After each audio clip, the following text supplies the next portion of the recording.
कौन सी विषय जदि आपण निष्पत्ति जदि भूल गला आपण हईराण पड़े। तेणु सत्य समाचार ये चतुर्थ अध्याय जहाँ माने आज बाइबल हॉस्पिटल ध्यान करने जाऊँ तार प्रसंग होची ठीक निष्पत्ति किपरि नेबे। ठीक निष्पत्ति किपरि प्रथम विषय आमे प्रार्थना करबा दरकार। सठिक निष्पत्ति नेबा पई हेले प्रथम रे आमे प्रार्थना करबा दरकार। प्रथम काम होची प्रार्थना करबा। आमे अनेक थोर भाबी थाउ जे प्रार्थना न कले भी चलिबो बोली, किंतु बाइबल रे कोन लिखा जाउछि? बाइबल रे सेमति का लिखा जाय। बाइबल रे कोन लिखा जाउछि? माथ्यू तारो 7 पर्व तार 7 पर्व माग सेथिरे तुम माननकु दियाजिबो, खोज सेथिरे तुम्हे माने संधान पाइबो, द्वार रे मारो सेथिरे तुम माननक निमंते फिटाई दियाजिबो। एठी कोन लिखा जायछि? मागो सेथिरे तुमनको दियाजिबो। मागो सेथिरे तुमनको दियाजिबो। तापर कोन लिखा होछि? खोज सेथिरे संधान पाइबो, आ द्वार रे आघात करो सेते तुमनको निमंते द्वार फिटाई दियाजिबो। जेतेले पर्यंत आपण द्वार रे आघात करि नांती द्वार फिटिबो बोली आपण भाबिबाटा भूल। आमे बेले बेले का घर को जीवु आउ दांड रे ठिया हितु जदि आमे कबाट रे आघात करिबो ने केंति खोलिबो, डाकिबो ने केंति सुनिबो। तो आपण प्रथम विषय आपण प्रार्थना करंतु आ प्रार्थना कले ही प्रभु आपण को जीवन रे महत महत विषय करिबे। आपण प्रार्थना न करिबा पर्यंत ता केबे भी आपण जानि परिबे। प्रथम विषय कोन करिबा? आमे सठिक निष्पत्ति नेबा पहिले प्रथम रे प्रार्थना दरकार अछि।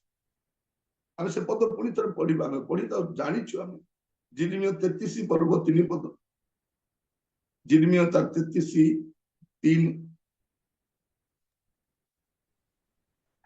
तुम्भे आंभ निकटरे प्रार्थना कर, तहेरे आंभे तुमको उत्तर देबा, पुणी तुम्भर अज्ञात महत और दुष्कर विषय मान तुम्भको देखाइबा। कोन लिखा अछि? अज्ञात महत और दुष्कर विषय केतले देखाइबा? आमको डाकिले, आमको मागिले।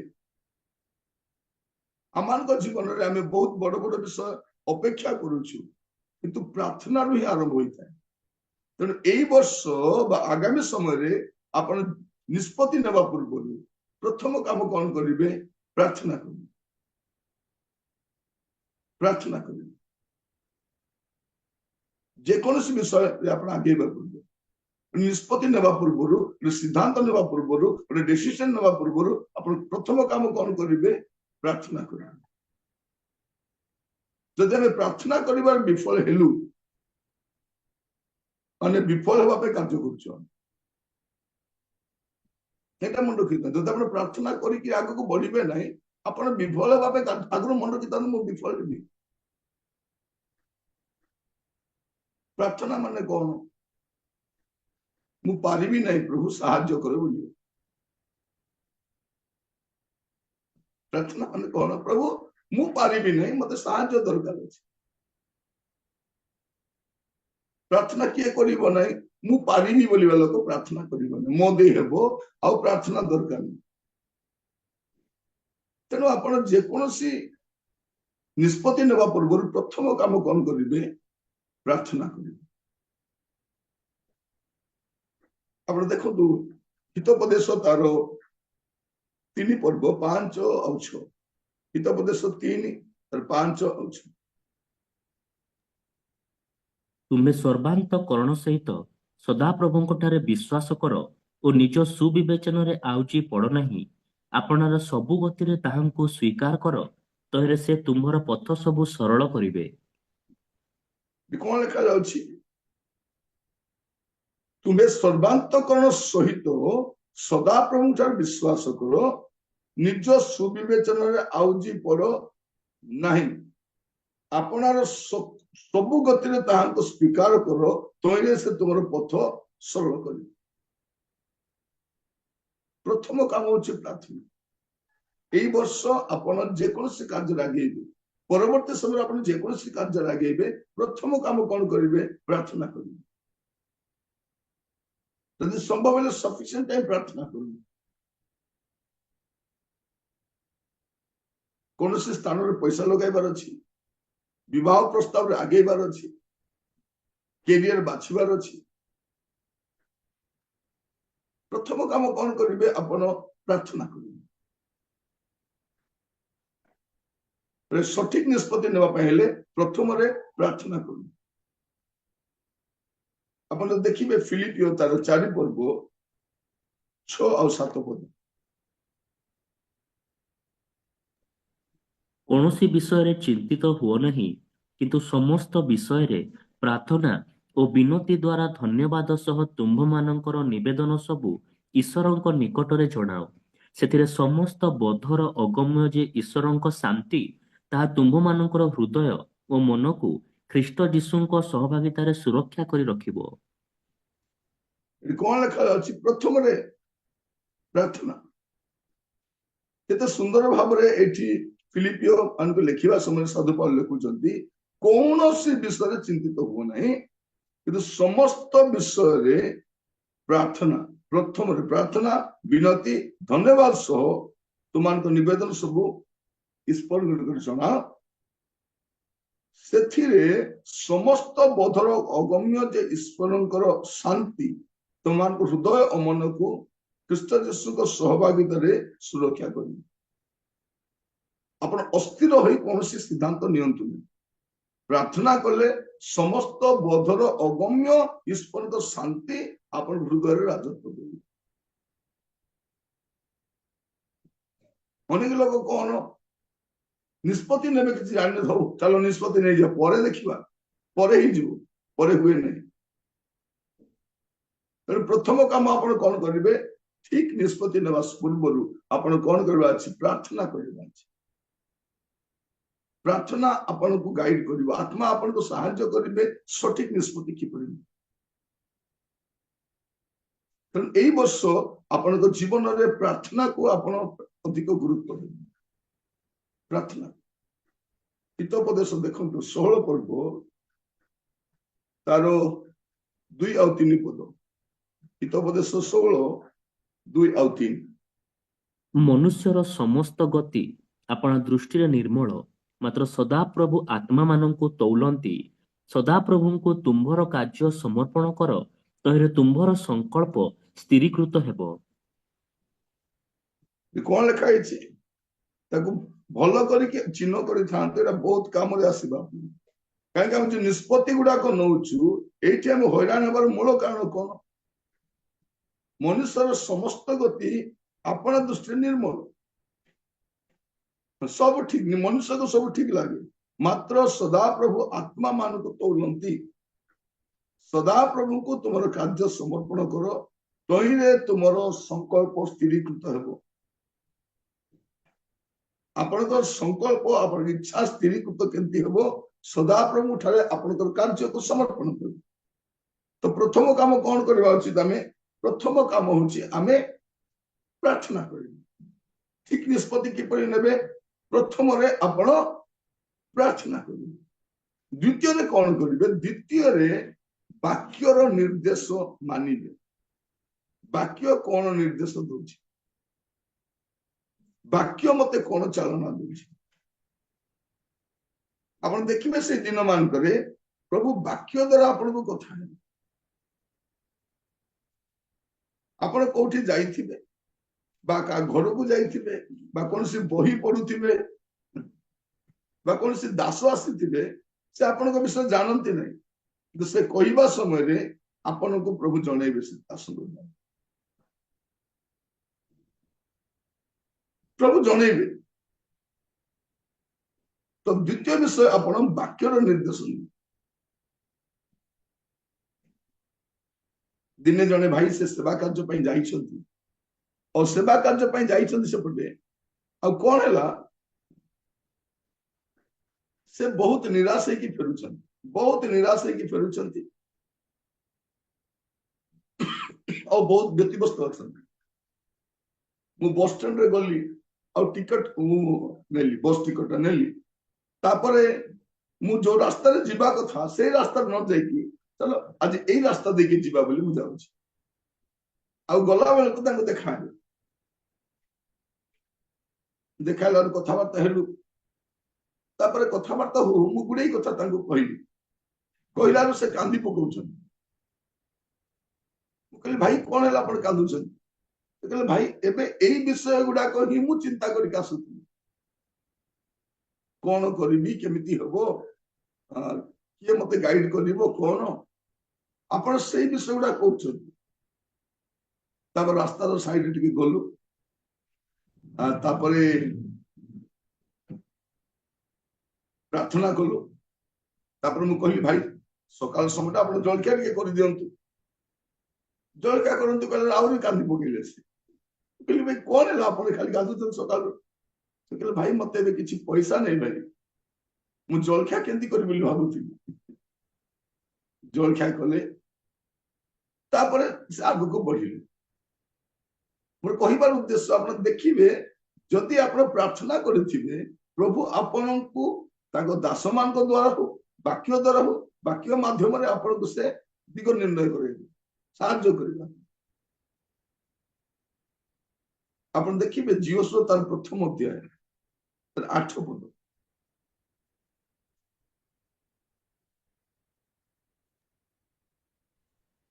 जीवस्व तार 1 पद 8 पद ଏହି ବ୍ୟବସ୍ଥା ପୁସ୍ତକ ତୁମ୍ଭ ମୁଖରୁ ବିଚଳିତ ନ ହେଉ ମାତ୍ର ତୁମ୍ଭେ ତହିଁର ଲେଖା ଅନୁସାରେ ମାନିବାକୁ ଓ କରିବାକୁ ଦିବାରାତ୍ର ତାହା ଧ୍ୟାନ କର ତାହା କଲେ ତୁମ୍ଭେ ଆପଣା ପଥ ସଫଳ କରିବ ଓ ତୁମ୍ଭେ କୁଶଳ ପ୍ରାପ୍ତ ହେବ। कौन लिखा जाए तुम्हें व्यवस्था पुस्तक এই व्यवस्था पुस्तक तुम मुखर विचलित न हेउ मात्र तुम्हें तोहर लेखा अनुसार मानिबाकू और करिबाकू दिवारात्र ताहा ध्यान करो ताहा कले तुम्हें अपना पथ सफल करिवो और तुम्हें कुशल तो वाक्य आम पाई गोटे दिग निर्णय जंत्र अटे वाक्य कौन करे आपण को सठिक दिगरे जीवा पे सहायता करे देखो तो आप सप्ताह व्यापी जो व्यस्त होते आप चर्च रे गले वाक्य द्वारा प्रभु कथा आप कौन से संवाद शुणुवे से संवाद आपण को आम ठीक निष्पत्ति किपर नेबा प्रथम विषय प्रार्थना करबा द्वितीय विषय वाक्यर निर्देश मानिबा वाक्यर निर्देश वाक्य मते कौन कहूछ तेणु गीत रचक कहते गीत 119 105 पढ़ा गीत 119 105 ତୁମ୍ଭ ବାକ୍ୟ ମୋ ଚରଣ ପାଇଁ ପ୍ରଦୀପ ଓ ମୋ ପଥ ପାଇଁ ଆଲୁଅ ଅଟେ। तुम वाक्य मो चरण पाई प्रदीप और पथ पाई आलुओ अटे माने एई वाक्य आपन को कौन करे ना दिग निर्णय करिबा पाई सठिक रास्ता रे जीवा पाई सठिक मार्ग रे चलीबा पाई सठिक निष्पत्ति नेबा पाई ए वाक्य आपन को सहायता करे आमे अनेक देखंतु गत समय मानकर गुडे भूल करिछु भलो पुओ डालो बाहा ही जा तो भाग्य खोली जीवो एबे पूरा भाग्य खोली जाइछि कबाट झरका छात भी खोली जाइछि हम निष्पत्ति कोनथि आमे लोक कहने नेलु नेलु ने भलो पुओटालो भारी भलो देखिबा में भारी सुंदर देखिबा में सुंदर अछि किंतु तार काम सब चंडाल काम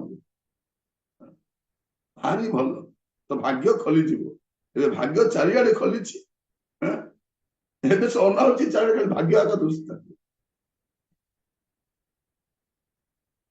केउडासी कहला तुमे से जागाटा किनि दउन से जागाटा बहुत सस्ता रे मिलुछि सस्ता रे काहे कि मिलुछि किछि झमेला अछि एबे से बगुछि पैसा भी गला जागा भी गला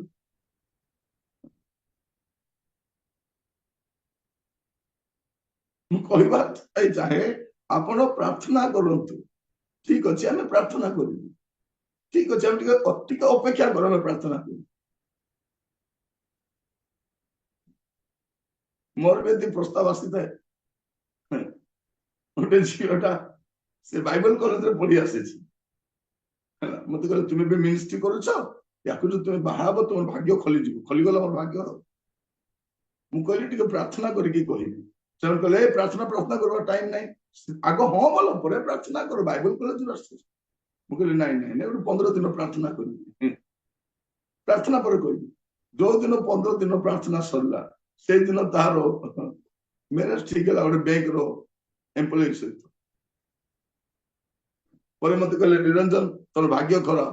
ମୁଁ ହସିଦେଲି, ମୋର ଭାଗ୍ୟ ଖରାପ ନାହିଁ। ଯୋଉ ଲୋକ ବ୍ୟାଙ୍କ ମ୍ୟାନେଜରକୁ ମ୍ୟାରେଜ ହେବାକୁ ଇଚ୍ଛା କରୁଥିବ, ମତେ ଯଦି ମତେ ମ୍ୟାରେଜ ହେଲେ କେମିତି କରିବ ସେ?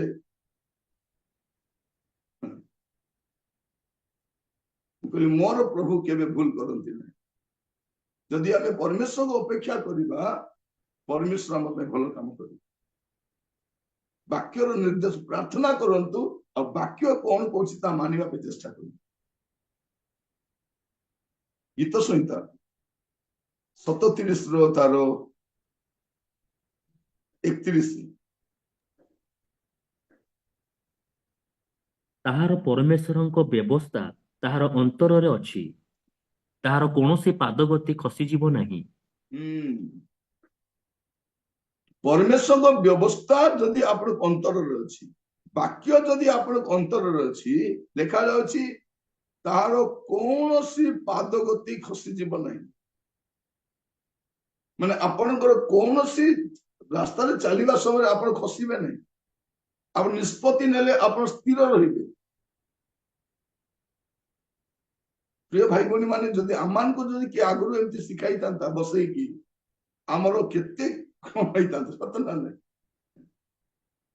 ଏବେ ବସି ଗାଉଛୁ, ବସିଛି ସବୁ ହରାଇ ଜଞ୍ଜାଳର କୋଳାହଳେ। ଏବେ ବସିକି ଗୀତ ଗାଉଛୁ, ପ୍ରଭୁ ବସିଛି ଏ ପାଦ ତଳେ ବୋଲି। ପାଦ ତଳେ ବସିବା ଛଡା କିଛି ଉପାୟ ନାହିଁ ଏବେ ଆମ ପାଖରେ। ପ୍ରଥମ କାମ କଣ? ପ୍ରାର୍ଥନା କରିବା। ଦ୍ୱିତୀୟ ବିଷୟ ବାକ୍ୟର ନିର୍ଦ୍ଦେଶ ନେବା। ଆପଣ ଦେଖିବେ ବାକ୍ୟରେ ପ୍ରଭୁ ଆପଣଙ୍କୁ ସ୍ଥିର ଭାବରେ କିଛି ନା କିଛି ଜଣେଇବେ ଆପଣଙ୍କୁ। କାରଣ ବାକ୍ୟ ଦ୍ୱାରା ଆମେ କହୁଛୁ ନା, ଭାଇ ଆଜି ମତେ ପ୍ରଭୁ ବାକ୍ୟ ଦ୍ୱାରା କଥା ହେଲେ, ଆଜି ସେ ବାକ୍ୟ ମୋ ପାଇଁ ଥିଲା। ଆପଣ ସଠିକ ନିଷ୍ପତ୍ତି ନେବାରେ ସାହାଯ୍ୟ କରିବ ବାକ୍ୟ। ଆଉ ତୃତୀୟ ବିଷୟ, ସଠିକ ନିଷ୍ପତ୍ତି ନ ପାଇଲେ ପରାମର୍ଶ ନିଅନ୍ତୁ। କଣ କରିବେ? ପରାମର୍ଶ ଆପଣ ଦେବେ।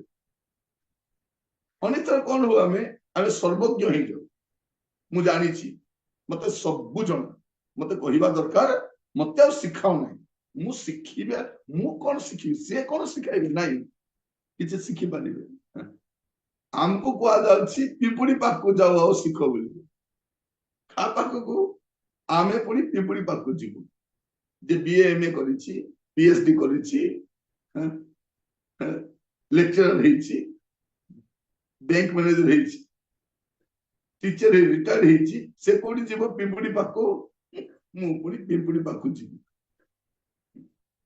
ଭାବି ଦେଖନ୍ତୁ, ଆପଣ ତ ଶିଖିବା ପାଇଁ ଗୁଡେଇ ଜାଗା ଅଛି, ଆପଣ କିଛି ନା କିଛି ଶିଖିପାରିବେ, କିନ୍ତୁ ସେ ପରାମର୍ଶ ସଠିକ ଲୋକ ପାଖକୁ ନେବାର ଅଛି। ଆପଣଙ୍କୁ ପରାମର୍ଶ ଦେବା ପାଇଁ ଅନ୍ୟ ଲୋକମାନେ ଆସିବେ। ଜଣଙ୍କ ଘର ଆମେ ପ୍ରାର୍ଥନା ଯାଉଥାଉ, ବାଇବେଲ ଷ୍ଟଡି ଥାଏ ତାଙ୍କ ଘରେ, ସପ୍ତାହରେ ଥରେ ବାଇବେଲ ଷ୍ଟଡି ହୁଏ। ମୁଁ ସେଠି ବାକ୍ୟ ଦିଏ, ଆଉ ଅନ୍ୟମାନେ ବି ବେଳେ ବେଳେ ମୁଁ ନଥିବା ସମୟ ଯାଆନ୍ତି। ତାଙ୍କ ଘରେ ଗୋଟେ କାମ ବାଲି ଥିଲା। ସେ ଦେଖିଲା ଏ ବାଇବେଲ ଷ୍ଟଡିରେ 10 ଜଣ ଆସୁଛନ୍ତି, ଏ 10 ଜଣ ପାଇଁ ଚାହା ବନେଇ ଦଉଛନ୍ତି, 10 ଜଣ ପାଇଁ ବ୍ରେକଫାଷ୍ଟ ଦଉଛନ୍ତି, କେବେ କେବେ କୋଲ୍ଡ ଡ୍ରିଙ୍କ୍ସ ଦଉଛନ୍ତି, ବେଳେ ବେଳେ ପ୍ରଭୁଙ୍କ ଦାସମାନଙ୍କୁ ଦାନ ଦଉଛନ୍ତି। ତାଙ୍କର ଗୋଟେ କାମ ବାଲି ଥିଲା, ଅଣ ଖ୍ରୀଷ୍ଟିଆନ। ଦିନେ ଆକୁ ପରାମର୍ଶ ଦେଲା, ମା ଏମିତି ଯଦି ତମ ଘରେ ଲୋକମାନେ ଆସିକି ଚାହା ଜଳଖିଆ ଖାଇବେ, ତୁମେ ପଇସା ପତ୍ର ଦଉଥିବ, ତୁମେ ତ କାଙ୍ଗାଳି ହେଇଯିବ ମା, ତୁମେ ଭିକାରୀ ହେଇଯିବ। ଏଟା କଣ? ଏଗୁଡାକ କରନ୍ତୁ ନାହିଁ। ଇଏ ବୁଦ୍ଧିମତୀ ଭଉଣୀ ତାର ପରାମର୍ଶ ନେଲା। बोले आउ बाइबल स्टडी करबा नहीं हमें तो सब जानिछु पुराना विश्वास ख्रिस्टियन लोक एगुड़ा तो कहीं प्रभु तो हमको सब बहुत आशीर्वाद कर बाइबल स्टडी बंद करदे कुआडे गले तो लता पता भी नहीं आमे जो प्रभु को लोक मान को चाह भी दौचु जलखिया भी दौचु दान भी दौचु एटा वेस्ट नुह एटा इन्वेस्ट करूछु प्रभु को राज्य पे हमें इन्वेस्ट करूछु मु तो एनकरेज करछि आपण मन घर घर बाइबल स्टडी करू अन्य माने शिखिबा दरकार हमको कौन ठीक लोकठ निष्पत्ति नबार अछि परामर्श काहाटू नेबे प्रार्थना करिवे वाक्य निर्देश मानिबे तापर परामर्श नेबे आपण देखिबे बाइबल रे कोन लिखा जाउछि प्रथम कोरिन्थियो तार 12 पर्व 7 और 8 पर्व प्रथम कोरिन्थियो 12 ता 7 और 8 କିନ୍ତୁ ପ୍ରତ୍ୟେକ ଜଣକୁ ଆତ୍ମାଙ୍କ ଗୁଣ ପ୍ରକାଶକ ଦାନ ସାଧାରଣ ହିତ ନିମନ୍ତେ ପ୍ରଦତ୍ତ ହୁଏ କାରଣ ଜଣକୁ ଆତ୍ମାଙ୍କ ଦ୍ୱାରା ବୁଦ୍ଧିର ବାକ୍ୟ ଅନ୍ୟ ଜଣକୁ ସେହି ଆତ୍ମାଙ୍କ ଶିକ୍ଷାନୁଯାୟୀ ଜ୍ଞାନର ବାକ୍ୟ देखो केते स्पष्ट लिखा जाउछि आमे काहे की परामर्श नेबा दरकार कारण परमेश्वर को दान प्राप्त किछि लोक माने थिबे एटा मध्ये दान गोटे कोन लिखा जाउछि प्रत्येक जनकु आत्मांकर गुण प्रकाशन को दान साधारण हित निमंते प्रदत्त होई अछि साधारण हित निमंते प्रत्येक जनकु प्रभु कोन दान दैछि कारण जनकु आत्मांक द्वारा बुद्धिर वाक्य अन्य जनक से आत्मा द्वारा शिक्षा अनुଯାयी ज्ञान वाक्य अनेक कौन करे हमको बुद्धिर वाक्य देवे हमको ज्ञान वाक्य देवे आत्मिक दान प्राप्त लोक माने अछंती आपण सेमानकर पाखरे जाई परामर्श नेबे तेबे सठिक निष्पत्ति नै पारे आपण अतीत रे गुडे भूल भाल करिसंती किंतु एबे ठारो जदी सजाडीबा पय चाह प्रभु निश्चय आपण को सहायता करिवे आपण कौन करिवे सठिक परामर्श नेबे सठिक परामर्श आपण देखिबे जने लोक रिटायरमेंट ही जीव पैसा मेंचे मिलिबो ना ने सब रिलेटिव पळे आसीबे दीदी मते 5 लाख देइथालो मते लाख देइथा मते 10 लाख देइथा सब मागिबे सब घरे लोक सब जदी बंटा कर देला परे आ देबे कि से तू तो पेंशन पाउछलो तते कोन भाव आमे सर देबा परे देबा देबी से गोटे देबी से देबी दउ नै एटा द्वितीय देबी हैला से देबी दउ नै एटा द्वितीय देबी ए भी तो बने मोर जने भौणी से रिटायर करले मते पचारले से भाई मो रिटायर करली मोर किछि पैसा मिलछि मु कोन करी मु कहले अकाउंट रे रख भाई को अकाउंट रे किछि रख यदि चाहू तो तुम झियो मान को किछि किछि दियो किंतु रख तुम काम रे आसीबो आ कहली देखो एबे रिलेटिव मान आसीबे ए सप्ताह भीतर केटा रिलेटिव आसीबे मागिबा पई दबो नै नाही मो किए मागिबे नै कार कोन भाव अछि मागिबे सप्ताह भीतर 4 जण पळे आसीबे से मते फोन कर कहू भाई आपण जेमती कहितले भाई सब आसीले मु तो आसीबे गुड़ थी पिंपुड़ी आसब ना असंभव तेणु आप प्रथम कौन करेंगे केयरफुल हे कहार परामर्श आप प्रभु ज्ञान वाक्य बुद्धिर वाक्य दे आप देखिए हितोपदेश तार 11 पर्व 14 पद हितोपदेश 11:14 सुमंत्रणार अभावरे लोकमाने पतित हुअन्ति पुणी मंत्री मानक बाहुल्य रक्षा हुए कौन लिखा जाए सुमंत्रणा अभाव लोक मैंने पतित हुअन्ति आपन जदि सठिक परामर्श पाइबे नहीं आप ठीक निष्पत्ति नहीं पारे तो ठीक निष्पत्ति नेबे नहीं आप पतित हेबे तार 15:22 मते देखो हितोपदेश 15:22 मंत्रणा अभावरे संकल्प विफल हुए मात्र बहुत मंत्री द्वारा ताहा स्थिरीकृत हुए अंडरलाइन करता बहुत इंपोर्टेंट मंत्रणा अभाव संकल्प विफल हुए यदि मंत्रणा नहीं आप संकल्प विफल हो आप सठिक निष्पत्ति केमती नेबे आप सठिक लोकर परामर्श ने ଆପଣଙ୍କର ଦାନ୍ତ ବଥା ହେଲେ ଆପଣ ଆଇ ସ୍ପେଶାଲିଷ୍ଟ ପାଖକୁ ଯିବେ କି? ଯିବେନି। ତେଣୁ ମୁଁ କହିବା ପାଇଁ ଚାହେଁ ଆଜିର ସମୟରେ ଆମେ ସବୁ ବିଷୟ ପାଇଁ ଗୋଟେ ସ୍ପେଶାଲିଷ୍ଟ ଖୋଜୁଛୁ। ହାର୍ଟ ପାଇଁ ଗୋଟେ, ବ୍ରେନ ପାଇଁ ଗୋଟେ, ସ୍କିନ୍ ପାଇଁ ଗୋଟେ। ସ୍କିନ୍ ବାଲା ଗୋଟେ ଆସୁଛି, କାନ ବଥା, ଦାନ୍ତ ବଥା, ମୁଣ୍ଡ ବଥା, ସବୁ ବଥା ପାଇଁ ଅଲଗା ଅଲଗା ପାଖକୁ ଯାଉଛି। ତେବେ ଆମେ ନିଷ୍ପତ୍ତି ନେବା ସମୟରେ ଆମେ କାହିଁକି ସଠିକ ଲୋକ ପାଖକୁ ଯିବାନି? କଣ ଲେଖାଯାଉଛି? ମନ୍ତ୍ରଣା ଅଭାବରେ ସଂକଳ୍ପ ବିଫଳ ହୁଏ। ଆମର ସଂକଳ୍ପ ଗୁଡାକ କାହିଁକି ବିଫଳ ହଉଛି? ମୂଳ ବିଷୟ ହଉଛି ମନ୍ତ୍ରଣାର ଅଭାବ ଥିବା ସକାଶେ। ତେଣୁ ଆପଣ କଣ କରିବେ? ସଠିକ ପରାମର୍ଶ ନେବା ପାଇଁ ଆପଣ ଦେଖିବେ ଆୟୁବ କଣ ଲେଖୁଛନ୍ତି। ଆୟୁବଙ୍କ ପୁସ୍ତକରେ 8 ପର୍ବ 8 ପଦ, ଆୟୁବ 8 ପର୍ବ 8 ପଦ। କାରଣ ବିନୟ କରୁଅଛି, ପୂର୍ବକାଳୀନ ଲୋକଙ୍କୁ ପଚାର ଓ ସେମାନଙ୍କ ପିତୃଗଣ ଅନୁସନ୍ଧାନ କରି ଯାହା ପାଇଅଛନ୍ତି ତହିଁରେ ମନୋଯୋଗ କର। କଣ ଲେଖାଯାଉଛି? କାରଣ ମୁଁ ବିନୟ କରୁଅଛି, ପୂର୍ବକାଳୀନ ଲୋକଙ୍କୁ ପଚାର। କାହାକୁ ପଚାର? ତୁମ ଠାରୁ ଯେ ଏକ୍ସପିରିଏନ୍ସ ଲୋକ ଅଛନ୍ତି ତାଙ୍କୁ ପଚାର। ପୂର୍ବକାଳୀନ ଲୋକଙ୍କୁ ପଚାର ଓ ସେମାନଙ୍କ ପିତୃଗଣ ଅନୁସନ୍ଧାନ କରି ଯାହା ପାଇଛନ୍ତି। ଆମର ଘରେ ଯୋଉ ବୟସ୍କ ବୁଢାବୁଢୀ ବସିଛନ୍ତି, ଏମିତି ଏକା ବୁଢାବୁଢୀ ହେଇନାହାନ୍ତି, ଏମିତି ବୁଢାବୁଢୀ ହେଇନାହାନ୍ତି। ଦୁର୍ଭାଗ୍ୟ କଣ, ଆମ ଘରେ ବୟସ୍କ ଲୋକମାନେ କମି କମି ଗଲେଣି। ଆମ ମଣ୍ଡଳୀରେ ବୟସ୍କ ଲୋକମାନେ କମି ଗଲେଣି। ଆଗ ଆପଣଙ୍କୁ ଟିକେ ଅସୁବିଧା ହେଲେ ମାକୁ ଫୋନ କରୁଥିଲେ ନା ନାଇଁ? ମାମା ମୁଁ କଣ କରିବି? ସାଙ୍ଗେ ସାଙ୍ଗେ କହୁଥିଲେ ତ ଏମିତି କରେ ସେମିତି କରେ। ଆମେ ରାତି ସାରା ମାନେ ଚିନ୍ତାଗ୍ରସ୍ତ ହିଁ ଶୋଇ ନଥିବୁ, ସକାଳେ ତାଙ୍କୁ ଫୋନ କରୁ 2 ମିନିଟ ବତେଇ ଦେବେ ସେ ତୁ ଏମିତି କରେ। ଆପଣ ସେମିତି କରିଛନ୍ତି? ମାମା ଏମିତି ହେଲା କଣ କରିବି? କଣ କରିବି ଜେଜେ? ସେ ସାଙ୍ଗେ ସାଙ୍ଗେ ଏଇଟା କରେ ଏଇଟା କରେ ଏଇଟା। ଘର ଲୋକ ପୁରା ଘାଣ୍ଟି ହଉଥିବେ। ବୁଢା ବୁଢା କଣ ହେଲା? ମୁଁ ଦେଖୁଛି ତମମାନଙ୍କୁ ଅଧଘଣ୍ଟା ହେଲା ପାଟି ତୁଣ୍ଡ କରୁଛ, କଣ ହେଲା? ଏମିତି ହେଲା। ଓହୋ ସେଇଟା ତମେ ସେମିତି କରିଦଉନ, ଆପଣ ସେମିତି କଲେ ହେଇଯିବ ସେଇଟା। ସେମାନେ ନାହାନ୍ତି। କଣ ଲେଖାଯାଉଛି? ତେଣୁ ବିନୟ କରୁଅଛି, ପୂର୍ବକାଳୀନ ଲୋକଙ୍କୁ ପଚାର। ତୁମର ପୂର୍ବରୁ ଯେଉଁମାନେ ଅଛନ୍ତି ସେମାନଙ୍କୁ ପଚାର ଓ ସେମାନଙ୍କ ପିତୃଗଣ, ତାଙ୍କର ବାପା ମାନେ, ବାପାର ବାପା ମାନଙ୍କୁ ପଚାର, ଅନୁସନ୍ଧାନ କରି ଯାହା ପାଇଅଛନ୍ତି ତହିଁରେ ମନୋଯୋଗ କର। ତେଣୁ ମୁଁ ଆଜିର ପିଢିକୁ ଗୋଟେ କଥା ସବୁବେଳେ କୁହେ, ଆପଣଙ୍କ ପାଖରେ ଜ୍ଞାନ ଥାଇପାରେ, ତାଙ୍କ ପାଖରେ ଅନୁଭୂତି ଅଛି। କଣ ଅଛି? ଆପଣଙ୍କୁ ଜ୍ଞାନ ଅଛି, ଆପଣ ବହି ପଢି ଜ୍ଞାନ ପାଇଛନ୍ତି, କିନ୍ତୁ ସେମାନଙ୍କ ପାଖରେ ଅନୁଭୂତି ଅଛି। ଏ ଜ୍ଞାନରେ ଯଦି ଅନୁଭୂତି ମିଶିଯିବ, ଚମତ୍କାର ହେଇଯିବ। ତେଣୁ ଆପଣ ସଠିକ ନିଷ୍ପତ୍ତି ନେବା ପାଇଁ କଣ କରିବେ?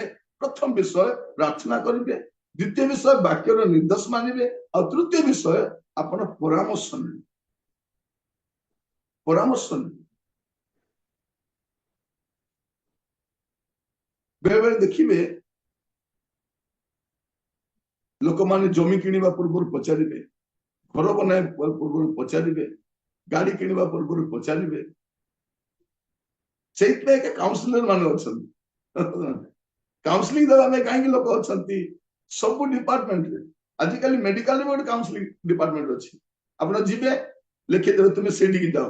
ଆମେ ଗଲା ପରେ ଭାବିବୁ ବୋଧେ ମେଡିସିନ ଲେଖିଦେବୁ। ସେ ବସେଇକି ଗୋଟେ ଅଧଘଣ୍ଟା ଆମର ମୁଣ୍ଡକୁ ପୁରା ଯାଞ୍ଚି ପକେଇବ। ଆମର ପୂର୍ବରୁ ଯାହା ସବୁ ଥିବ ସବୁ ଆଉଟ କରିବ। ସେ କଣ ବୋଲି କହିବ, ତୁମେ ଦେଖ ଏଇଟା ଏଇଟା କର, ଏଇ ପ୍ରୋବ୍ଲେମ ଦେଖାଇଲାଣି, ଯଦି ତୁମେ ଟ୍ରିଟମେଣ୍ଟ ଠିକରେ କରିବ ନାହିଁ ଏଇଟା ଅଙ୍କ ସମସ୍ୟାକୁ କଢେଇ ନେବ। ବଡ ସରଳ ଭାବରେ ବୁଝେଇ ଦେବ। ସେଇଥିପାଇଁ ସେ ପାଠ ପଢିକି ଆସିଛନ୍ତି। କୋଉଠି? ଇଂଲଣ୍ଡରେ ପାଠ ପଢି ଆସିଥିବ କାଉନ୍ସିଲିଂ ଦେବା ପାଇଁ। ଆମେ କଣ ସେ କାଉନ୍ସିଲର ମଜା ଠିକ ଯିବ ବୋଲି ପଳେଇବ ଘରକୁ। ଆପଣ ଚେଷ୍ଟା କରିବେ ପରାମର୍ଶ ନେବେ।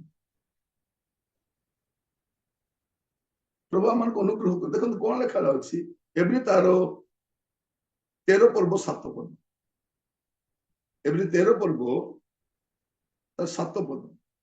ଯେଉଁମାନେ ତୁମ୍ଭମାନଙ୍କୁ ଈଶ୍ୱରଙ୍କ ବାକ୍ୟ କହିଥିଲେ, ତୁମ୍ଭମାନଙ୍କ ଏପରି ନେତାମାନଙ୍କୁ ସ୍ମରଣ କର, ସେମାନଙ୍କ ଜୀବନ ଯାତ୍ରାର ଶେଷ ଗତି ପ୍ରତି ଦୃଷ୍ଟି ରଖି ସେମାନଙ୍କ ବିଶ୍ୱାସର ଅନୁକାରୀ ହୁଅ। କଣ ଲେଖାଯାଉଛି କେତେ ସୁନ୍ଦର ଦେଖନ୍ତୁ, ଯୋଉମାନେ ତୁମମାନଙ୍କୁ ଈଶ୍ୱରଙ୍କ ବାକ୍ୟ କହିଥିଲେ ତୁମାନେ ସେହି ନେତା ମାନଙ୍କୁ ସ୍ମରଣ କର, ସେମାନଙ୍କ ଜୀବନ ଯାତ୍ରାର ଶେଷ ଗତି ପ୍ରତି ଦୃଷ୍ଟି ରଖ। ସେମିତି ଲୋକମାନଙ୍କର ପରାମର୍ଶ ନିଅ ଯେଉଁମାନେ ଲାଇଫରେ ଆଗକୁ ବଢିଛନ୍ତି, ଅନେକ ଅନୁଭୂତି ସମ୍ପନ୍ନ ଲୋକମାନେ, ସେମାନଙ୍କୁ ଈଶ୍ୱରୀୟ ଲୋକମାନଙ୍କ ପରାମର୍ଶ ନେବେ, ଜାଗତିକ ଲୋକର ପରାମର୍ଶ ନେବେନି। ତ ତୃତୀୟ ବିଷୟ ପରାମର୍ଶ ନେବେ। ତାପରେ ଚତୁର୍ଥ ବିଷୟ, ପରାମର୍ଶ ନେଲା ପରେ ବି ଆପଣ ବସିକି ସମୀକ୍ଷା କରିବେ। ଚତୁର୍ଥ ବିଷୟ କଣ କରିବେ? ଚତୁର୍ଥ ବିଷୟ ହଉଛି ଆପଣ ସମୀକ୍ଷା କରିବେ। ପ୍ରାର୍ଥନା କଲେ, ବାକ୍ୟର ନିର୍ଦ୍ଦେଶ ମାନିଲେ, ଆଉ ଚତୁର୍ଥରେ ବସି କଣ କରିବେ? ସମୀକ୍ଷା କରିବେ। କୋଉଟା ଠିକ, କୋଉଟା କରିବି, କୋଉଟା କରିବି ନାହିଁ, କଣ କରିବି, କଣ କରିବେ? ସମୀକ୍ଷା କରିବେ। ପ୍ରଭୁ ଯୀଶୁଙ୍କ ପଛରେ ବହୁତ ଲୋକ ଯାଉଥିଲେ ନା ନାହିଁ? ବହୁତ ଲୋକ ଯାଉଥିଲେ, କିନ୍ତୁ ପ୍ରଭୁ ଯୀଶୁ 12 ଜଣକୁ ବାଛିଲେ। ବାଛିବା ପୂର୍ବରୁ କଣ କଲେ? ରାତି ସାରା ପ୍ରାର୍ଥନା କଲେ। ରାତି ସାରା ସେ ପ୍ରାର୍ଥନା କରିଛନ୍ତି, ତାପରେ ସେ ନିଷ୍ପତ୍ତି ନେଇଛନ୍ତି କାହାକୁ ବାଛିବେ। ରାତି ସାରା ପ୍ରାର୍ଥନା କଲା ପରେ ପର୍ବତରୁ ଓହ୍ଲାଇ ଆସିଲେ, ଆଉ ତାପରେ ବାଛିଲେ। ଆମେ କଣ କରୁଛୁ? ବିନା ପ୍ରାର୍ଥନାରେ ଜୀବନ ସାଥୀ ବାଛୁଛୁ, ବିନା ପ୍ରାର୍ଥନାରେ କ୍ୟାରିୟର ବାଛୁଛୁ, ବିନା ପ୍ରାର୍ଥନାରେ ସବୁ ବାଛୁଛୁ। ତାପରେ ଯାହା ହଉଛି, ପ୍ରଭୁ ଯୀଶୁ କଣ କଲେ ଦେଖନ୍ତୁ, ଆପଣ ଖୋଲିଦିଏ ମାର୍କ ତାର ପ୍ରଥମ ଅଧ୍ୟାୟ ତାର 35 ପଦ ପଢନ୍ତୁ। ପାହାନ୍ତିଆ ସମୟରେ ଅନ୍ଧାର ଥାଉ ଥାଉ ସେ ଉଠି ବାହାରି ଗଲେ ଓ ଗୋଟିଏ ନିର୍ଜନ ସ୍ଥାନକୁ ଯାଇ ସେଠାରେ ପ୍ରାର୍ଥନା କରିବାକୁ ଲାଗିଲେ। 38 ପଦ। ସେଥିରେ ଯୀଶୁ ସେମାନଙ୍କୁ କହିଲେ, ଆସ ଆମେମାନେ ଅନ୍ୟ ସ୍ଥାନକୁ ଅର୍ଥାତ୍ ନିକଟବର୍ତ୍ତୀ ବଡ଼ ବଡ଼ ଗ୍ରାମକୁ ଯିବା, ସେଠାରେ ମଧ୍ୟ ମୁଁ ପ୍ରଚାର କରିବି, କାରଣ ସେହି ଉଦ୍ଦେଶ୍ୟରେ ମୁଁ ବାହାରି ଅଛି। ଏଇ ଉଦ୍ଦେଶ୍ୟ କେମିତି ପାଇଲେ? ପ୍ରାର୍ଥନା ଦ୍ୱାରା। ଆପଣ ପ୍ରାର୍ଥନା କରନ୍ତୁ, ପ୍ରାର୍ଥନା କଲେ ପ୍ରଭୁ ଆପଣ ଉଦ୍ଦେଶ୍ୟ ଦେବେ। ତ ଆଗ ପ୍ରଭୁ ଯୀଶୁ କଣ କଲେ? ପ୍ରାର୍ଥନା କଲେ, ତାପରେ ସେ ଉଦ୍ଦେଶ୍ୟ ପାଉଛନ୍ତି। ତ ଆପଣ କଣ କରିବେ? ଚତୁର୍ଥରେ ସମୀକ୍ଷା କରିବେ। ଆପଣ ଯଦି ଦେଖିବେ ପ୍ରେରିତ 15 ପର୍ବ ତାର 6 ପଦ, ପ୍ରେରିତ 15 ପର୍ବ ତାର 6 ପଦ। ପରେ ଏହି ବିଷୟ ଆଲୋଚନା କରିବା ନିମନ୍ତେ ପ୍ରେରିତ ଓ ପ୍ରାଚୀନମାନେ ସମବେତ ହେଲେ। ତାପରେ 7 ପଦ। ଅନେକେ ତର୍କ ବିତର୍କ ହେଲା ଉତ୍ତାରେ ପିତର ଉଠି ସେମାନଙ୍କୁ କହିଲେ, ହେ ଭାଇମାନେ, ଆପଣମାନେ ଜାଣନ୍ତି ଯେ ମୋର ମୁଖ ଦ୍ୱାରା ବିଜାତିମାନେ ଯେପରି ସୁସମାଚାର ବାକ୍ୟ ଶୁଣି ବିଶ୍ୱାସ କରନ୍ତି, ଏଥିପାଇଁ ଅନେକ ଦିନ ପୂର୍ବେ ଈଶ୍ୱର ଆପଣମାନଙ୍କ ମଧ୍ୟରୁ ମୋତେ ମନୋନୀତ କରିଥିଲେ। ଏଟା ଆମେ ଦେଖୁଛୁ କଣ? ସେମାନେ ଆଲୋଚନା କରିବା ନିମନ୍ତେ ପ୍ରେରିତ ପ୍ରାଚୀନ ମାନଙ୍କୁ ସମବେତ କରେଇଲେ। କଣ ପାଇଁ? ସମୀକ୍ଷା କରିବା। ସମୀକ୍ଷା ବୈଠକ ବସୁଛି, ସମୀକ୍ଷା ବୈଠକ ବସୁଛି। ଆପଣ ମଧ୍ୟ ପ୍ରାର୍ଥନା କରନ୍ତୁ, ବାକ୍ୟର ନିର୍ଦ୍ଦେଶ ନିଅନ୍ତୁ, ପରାମର୍ଶ ନିଅନ୍ତୁ, କିନ୍ତୁ ଚତୁର୍ଥରେ ଆପଣ ବସି ସମୀକ୍ଷା କରନ୍ତୁ। କାରଣ ଭୋଗିବାକୁ ଆପଣଙ୍କୁ ପଡିବ। ଆପଣ କଣ କରିବେ? ଚତୁର୍ଥରେ ବସିବେ, ସମୀକ୍ଷା କରିବେ। କୋଉଟା ଠିକ, କୋଉଟା ଭୁଲ, କୋଉଟା କରିବି, କୋଉଟା କରିବି ନାହିଁ, ଆପଣ ସମୀକ୍ଷା କରିବେ। ପରିବାର ସହ ବସିବେ, ବ୍ୟକ୍ତିଗତ ଭାବରେ ବସିବେ, ଆପଣ ସମୀକ୍ଷା କରିବେ। ଆଉ ଶେଷରେ ପଞ୍ଚମ ବିଷୟ ହଉଛି, ଶେଷରେ ଆପଣ ନିଷ୍ପତ୍ତି ନେବେ। ଶେଷରେ ଫାଇନାଲି ଆପଣ କଣ କରିବେ? ଏବେ ଯାଇକି ନିଷ୍ପତ୍ତି ନେବେ। ସେଇଟା ହଉଛି ସଠିକ ନିଷ୍ପତ୍ତି। ଆପଣ ଏଇ 5 ଫିଙ୍ଗର ଏକ୍ସରସାଇଜ ଟା କରିବେ। ପ୍ରଥମରେ ପ୍ରାର୍ଥନା କରିବେ, ଦ୍ୱିତୀୟରେ ବାକ୍ୟର ନିର୍ଦ୍ଦେଶ ମାନିବେ, ତୃତୀୟରେ ପରାମର୍ଶ ନେବେ, ଚତୁର୍ଥରେ ସମୀକ୍ଷା କରିବେ, ଆଉ ପଞ୍ଚମ ଶେଷରେ ଆପଣ ନିଷ୍ପତ୍ତି ନେବେ। ଫାଇନାଲି ନିଷ୍ପତ୍ତି ନେବେ। ଆମେ କଣ ସବୁ ଉଲ୍ଟା କରୁ? ଆଗ ନିଷ୍ପତ୍ତି ନଉ, ପରେ ପ୍ରାର୍ଥନା କରୁ, ପରେ ବାକ୍ୟ ଶୁଣୁ, ପରେ ପଚାରିବା ପାଇଁ ଯାଉ, ତାପରେ ମୁଣ୍ଡ ପିଟିକି ବସିଥିବୁ। ସବୁ ଗଡବଡ ହେଲା ପରେ ମୁଣ୍ଡରେ ସବୁ ବାମ ଲଗାଇବୁ, କଫି ପିଇବୁ। ପରବର୍ତ୍ତୀ କଥା, ଅନେକ ଲୋକ ଭୁଲ ନିଷ୍ପତ୍ତି ନେଇଛନ୍ତି, ଏବେ ଯେ ସେ ମୁଣ୍ଡ ବଥା ଛାଡି ନାହିଁ, ଜୀବନ ସାରା ସେ ମୁଣ୍ଡ ବଥା ଚାଲିଥିବ। ରଙ୍ଗ ନିଷ୍ପତ୍ତି ମୁଣ୍ଡ ବଥାର କାରଣ ହେଇଯିବ। ଅନେକ ଲୋକ ଘର ବନେଇବା ଆରମ୍ଭ କଲେ ରଙ୍ଗ ନିଷ୍ପତ୍ତି, କାରଣ ଆଗ ବନେଇଲେ ପରେ ପ୍ରାର୍ଥନା କଲେ, ଆଗ ବାହାଘର ହେଲେ ଏବେ ପ୍ରାର୍ଥନା କରୁଛନ୍ତି, ଆଗ ପଇସା ଦେଲେ ଏବେ ଫେରାଉନେ, ଏବେ ପ୍ରାର୍ଥନା କରୁ ପ୍ରଭୁ ତା ହୃଦୟରେ କଥା କୁହ, ପ୍ରଭୁ ସେ ପଇସା ଫେରେଇବୁ। ଆପଣ କହିଥାନ୍ତେ ପ୍ରଭୁ ଆଗ ମତେ କଥା ଦେବି ନା ନାଇଁ ବୋଲି, ନାଇଁ। ବାହା ହେଲା ପରେ ପ୍ରଭୁ ମୁଁ ତାଙ୍କୁ ବାହା ହେଇ କିଛି ଭୁଲ ନିଷ୍ପତ୍ତି ନେଲି କି ପ୍ରଭୁ, ଏବେ ଜାଣିଲେ କଣ ହବ? ଆଗରୁ ତ ଭାବିବାର ଥିଲା ନା ମୁଁ ପ୍ରଭୁ ତାଙ୍କୁ ବାହା ହେବି ନା ନାଇଁ ବୋଲି। ଗୁଡେଇ ବିଷୟ ଆମେ କରିଛୁ। ଏବେ ଆସୁଛି, ଏବେ ଶୀତ ପଳେଇଲା ପରେ ସମୟ ଆସିବ, ଲୋକମାନେ ପଇସା ମେଞ୍ଚେ ମେଞ୍ଚେ ଜମାଇଛନ୍ତି କୁଆଡେ ଯିବା ପାଇଁ, କିଏ କୋଉଠି ଯିବ ସେ ପ୍ଲାନ କରୁଛନ୍ତି। ଏବେ ପରେ ବୁଲିକି ଆସିଲା ପରେ ସବୁ ନଣ୍ଡା ହେଇଯିବ ହେଲା, ଲକ୍ଷେ ଖଣ୍ଡେ ଖର୍ଚ୍ଚ ହେଲା ପରେ ଘରେ ସ୍ୱାମୀ ସ୍ତ୍ରୀ ବସିବେ, ଆମେ ଯାଇକି ଭୁଲ କଲୁ ବୋଧେ, ଏବେ ବୋଧେ କଣ ହବ, ବୋଧେ ଏବେ କିଛି ହବ ନାହିଁ, ବୋଧେ ଲକ୍ଷେ ଟଙ୍କା ଗଲାଣି ବୋଧେ।